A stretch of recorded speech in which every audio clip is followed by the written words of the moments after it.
성공적인 블로그 마케팅을 하려면 5가지 방법이 있을 것 같습니다. 첫 번째, 사업자의 관심이 필요합니다. 두 번째, 효율성이 아니라 효과성을 따지셔야 합니다. 세 번째, 지속적으로 검색을 해보셔야 합니다. 네 번째로는 컨텐츠의 퀄리티. 다섯 번째로 소비자들의 피드백. 그래서 이 5가지만 잘 지키신다면 성공적인 블로그 마케팅을 할 수 있지 않을까 싶습니다.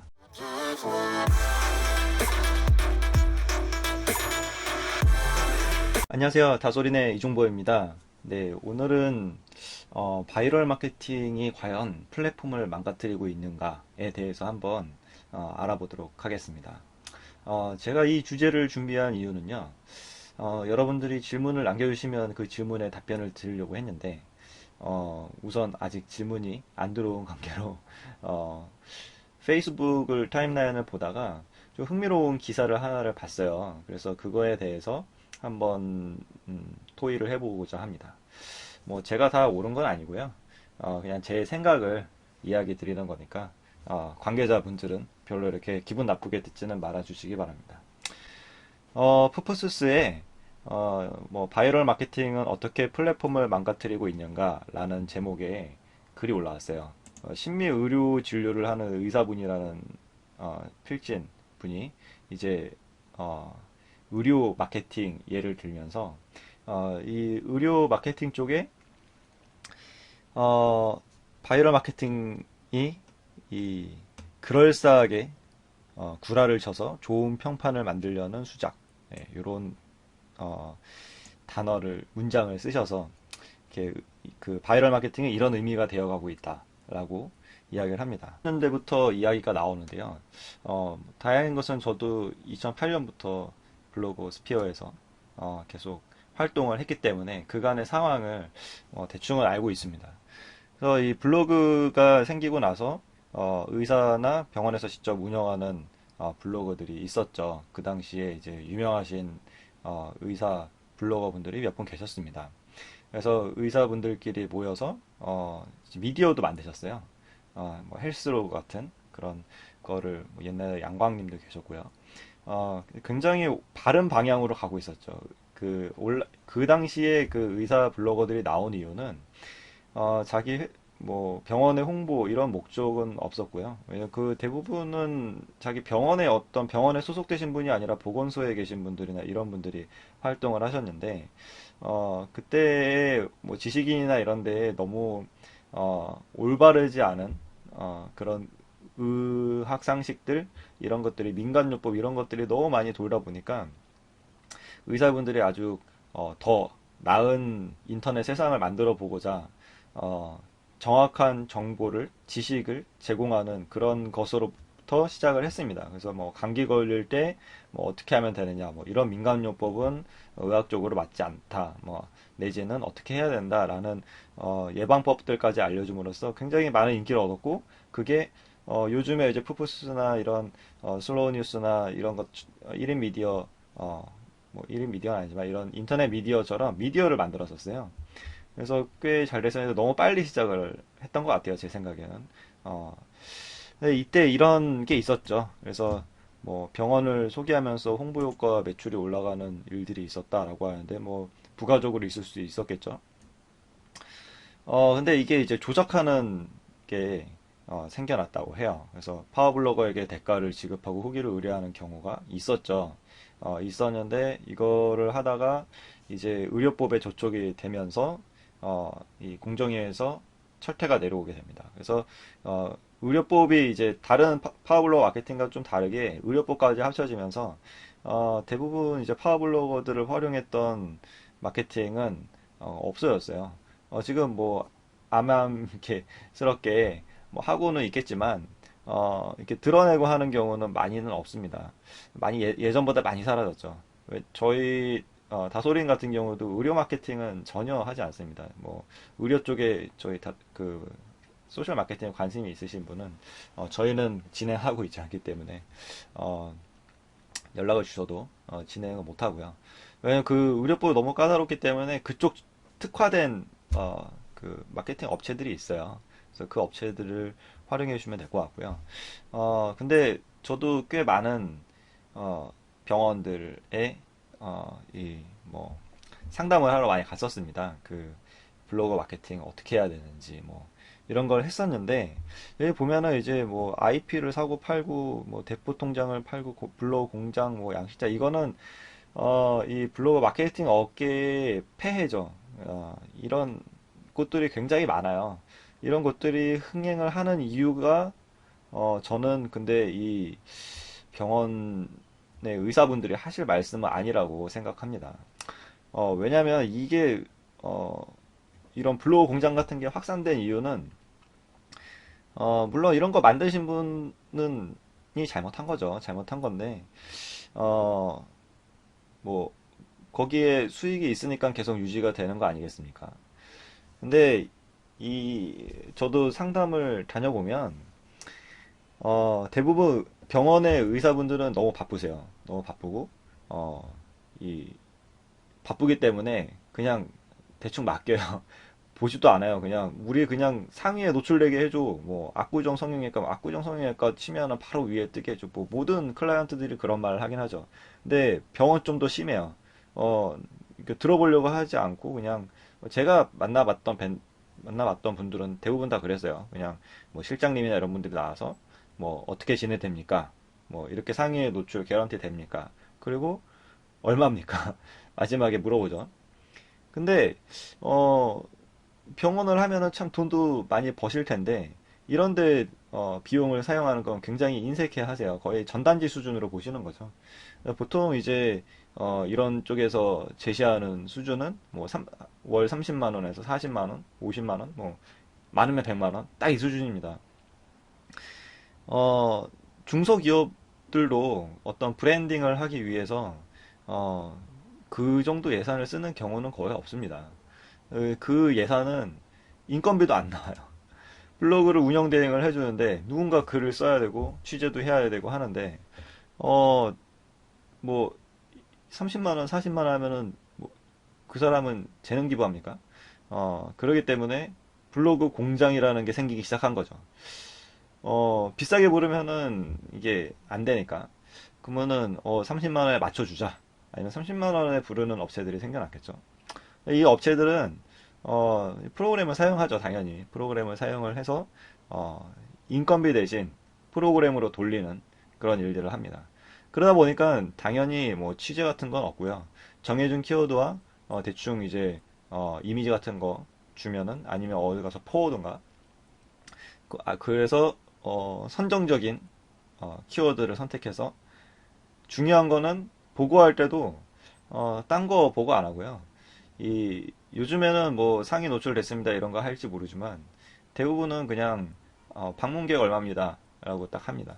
근데 저번에 저품질 블로그 판별법에 대해서도 알아봤듯이 컨텐츠를 자동으로 만들어주는 프로그램도 있고요.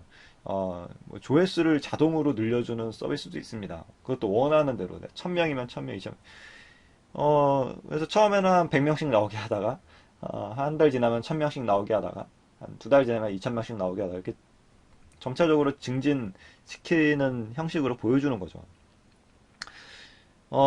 그런 업체들이 병원에서 대부분 사용합니다.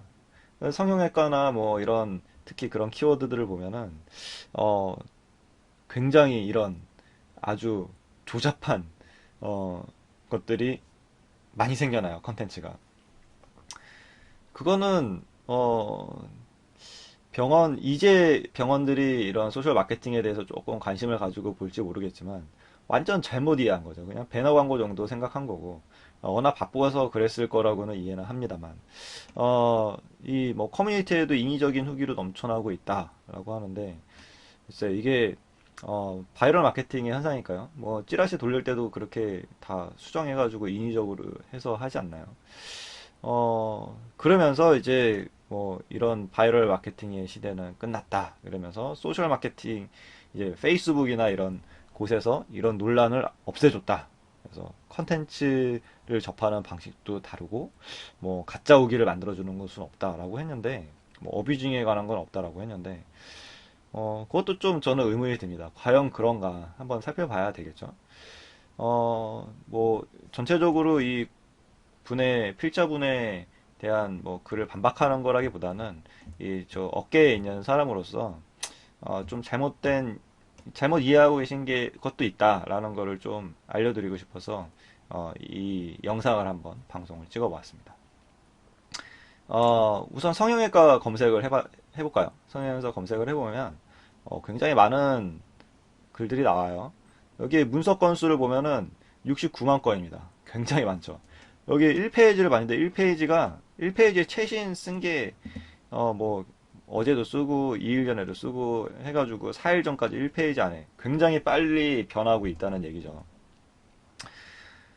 보면은 이제 뭐 목주름, 텐션업, 더 성형외과, 9월달 성형외과, 무슨 성형외과 쭉 나오죠. 이게 쭉쭉쭉 나가요. 2페이지, 3페이지. 그럼 처음부터 한번 쭉 볼게요. 처음에 보면은 이 목주름, 텐션.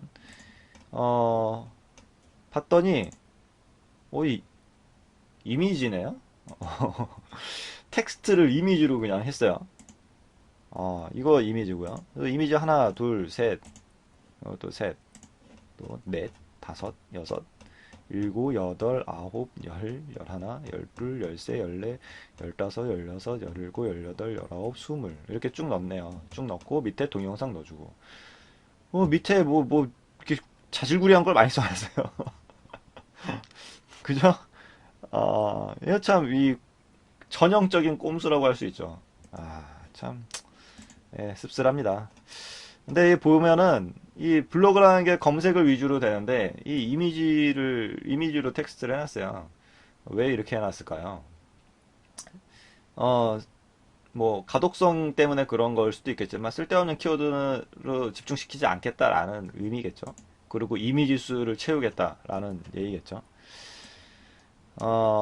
그리고 요 밑에 띄어쓰기도 안 하고 뭐 저도 띄어쓰기나 뭐 이런 맞춤법은 별로 신경 안 쓰는 편이지만 좀 너무하지 않습니까? 이거는 아예 작정하고 키워드를 노리고 쓴 글입니다. 그죠?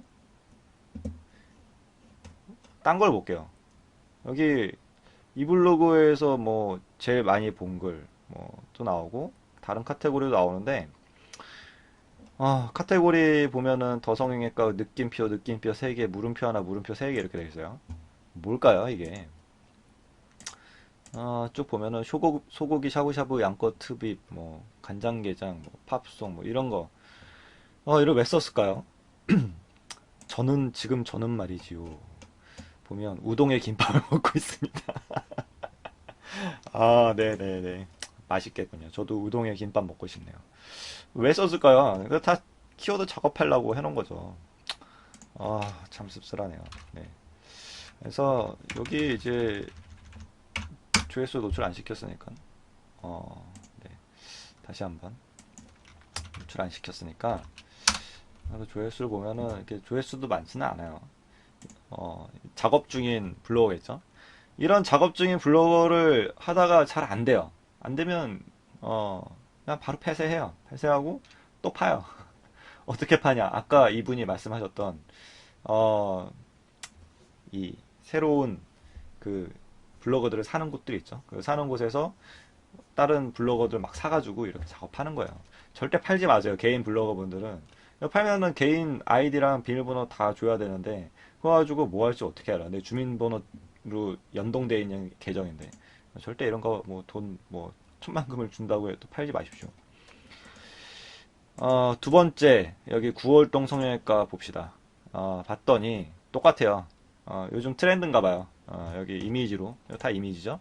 이미지로 이렇게 해놓고, 다 이미지예요. 이미지로 한 10개, 20개 정도 해놓고, 밑에 동영상 2개 딱 붙이고, 밑에, 잘 안 보이시죠? 잘 안 보이실 것 같아서, 제가 이거를 봤는데, 여기, 이거 아니군요. 이것도 아니군요. 여기 보면은, 제가 하나 빼놓은 것 같긴 한데, 따로 빼놓지는 않았네요. 여기에 밑에 아주 뭐 보일 듯 말 듯한 배경색과 비슷한 회색으로 또 띄어쓰기 안 하고 쭉 써놨습니다. 또 세 번째, 여기 세 번째 코성형 잘하는 곳. 여기도 똑같죠? 다 다른 곳인데 다 똑같아요. 대행사가 똑같은 거는 아닐 거고, 이런 스타일로 요즘에 많이들 하는 것 같습니다. 여기 보면 여기 똑같죠? 똑같아요. 블로그 뭐 아무것도 없어요. 일상 한번 볼까요? 예, 뭐 새우튀김 우동 맨날 나오네요. 우동을 그렇게들 좋아하시네. 네, 순대와 토나올 것 같지만 맛있었던. 이게 다 지금 사진 3장 넣고 텍스트 뚝뚝뚝 쓰고 이거는 검색 엔진에 이 프로그램 돌리는 프로그램으로 컨텐츠를 작성하는 전형적인 예입니다. 그래서 여기 이제 밑에 소스를 보면은 딴 거 없고 이렇게 쭉 뺐는데 이걸 빼가지고 한번 봤어요. 코성형 잘하는 데에서 성형외과를 찾아봤더니 셋, 넷, 다섯 개 정도 키워드 딱 넣어가지고 한 문단 안에 이렇게 작업을 한 거죠. 보통 3개에서 7개 정도 놓고 있는 것 같아요. 가슴 성형외과. 똑같, 여기는 이제 텍스트를 입혔어요. 텍스트를 입히고, 형식은 똑같아요. 밑에 동영상 쭉 넣고, 동영상 영역 노출시키려고 이러는 것 같습니다. 그래서 여기도 비슷한 형식으로 진행되고 있어요. 다 이렇게 똑같이 진행되고 있습니다. 어디에, 뭐, 조작된 후기 이런 게 있습니까? 병원에서 알아서 자체적으로 이렇게 한 거죠. 이런 꼼수들을 부린 거죠. 근데 내가 성형을 하고 싶어요. 어디 더 좋은 성형외과가 있을까? 그리고 딱 봤어요. 근데 누가 봐도 작업한 티가 나요. 처음에 모를 수 있죠, 작업한지 안 한지. 근데 사람들이 하나만 검색합니까? 두 번째 뭐 있지? 검색을 해요. 뭐야, 똑같잖아. 세 번째 또 해요. 아니, 이런, 또 똑같잖아. 이 블로그의 신뢰를 가질 수가 없는 거죠. 어떻게 갖겠습니까? 그리고 이 블로그에 들어갔는데 이게 뭐 하는 데지? 나도 궁금한데 하고 들어가서 카테고리를 가서 딱 봤더니 느낌표 있고 막 그죠? 신뢰가 확 떨어지죠. 근데 여기 쭉 봤더니 뭐 소고기 샤브샤브 양꼬트비 뭐 아까 우동 먹었어요 뭐 이런 거 쓰고 앉아 있으면 과연 이 브랜드에 대한 신뢰가 갈까요? 소비자 입장에서 생각해보면 전혀 신뢰가 안 가겠죠. 그래서 다른 플랫폼으로 옮겨갑니다. 페이스북이나 인스타그램. 특히 여성분들은 인스타그램으로 가죠. 자, 봅시다. 그래서 제가 네.